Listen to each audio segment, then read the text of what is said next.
Davom etamiz. Joriy yilning 5-mart kuni o'tkazilgan korrupsiyaga qarshi kurashish Milliy kengashining kengaytirilgan yig'ilishida davlatimiz rahbari tomonidan korrupsiyaga qarshi kurashishda raqamli texnologiyalardan foydalangan holda davlat idoralari tomonidan ko'rsatilayotgan xizmatlarda inson omilini qisqartirish hamda raqamlashtirish orqali turli korrupsiyaviy holatlarga sharoit yaratayotgan omillarni keskin kamaytirish bo'yicha aniq vazifalar belgilab berilgan edi.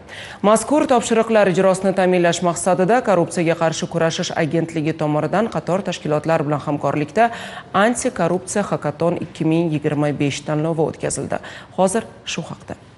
Korrupsiyaga qarshi kurashish agentligi tomonidan IT Park, Navoiy kon-metallurgiya kombinati aksiyadorlik jamiyati hamda Yangi O'zbekiston universiteti bilan hamkorlikda Anti-Corruption Hackathon 2025 tashkil etildi. Unda respublikamizning barcha hududlaridan yosh dasturchilar, davlat idoralari faoliyati ochiqligini ta'minlash, shu jumladan korrupsiyaning oldini olishga xizmat qiluvchi dasturiy ta'minotlar, onlayn platformalar ishlab chiqish bo'yicha bellashdi. Hackathonning birinchi bosqichida ishtirok etish uchun respublika bo'ylab 650 nafardan ortiq yosh dasturchi ro'yxatdan o'tdi. Bizning loyihamiz manfaatlar to'qnashuvi jarayonini avtomatlashtirishni nazarda tutadi. Ya'ni o'sha tashkilot xarid.uz sayti bizni sistemamizni o'zini platformasiga integratsiya qiladi va integratsiya qilgandan keyin manfaatlar to'qnashuviga oid, masalan, bitta odamning 2-3 tashkilot orqali qatnashishi yoki qarindosh urug'chilik munosabatlari va shunga o'xshash qonunbuzarliklarni avtomatik ravishda aniqlab, antikorrupsiya agentligiga xabar jo'natadi va orqali keyin tekshirish jarayoni boshlanishi mumkin.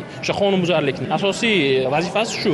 Bunda biz blockchain texnologiyalardan foydalanyapmiz. Smart kontraktlar texnologiyasidan. Innovatsiya bu birinchi o'ringa nasib etiladi deb o'ylamagandik, lekin shu munosibni topishdi bizni. Biz bugun o'z jamoamiz bilan musobaqada faol qatnashdik va korrupsiyaga qarshi bo'lgan tizimimizni 3 modelda yaratib chiqdik. Bu tizimimiz innovatsion va kreativ g'oyalarga boyligi bilan boshqa g'oyalardan ajralib turdi hamda men ishonch bilan ayta olamanki, bu g'oyani real hayotga tatbiq etsa, davlat xaridlari va aksionlarda hech qanday korrupsiya yuzaga kelmasligi ishonch bildira olaman.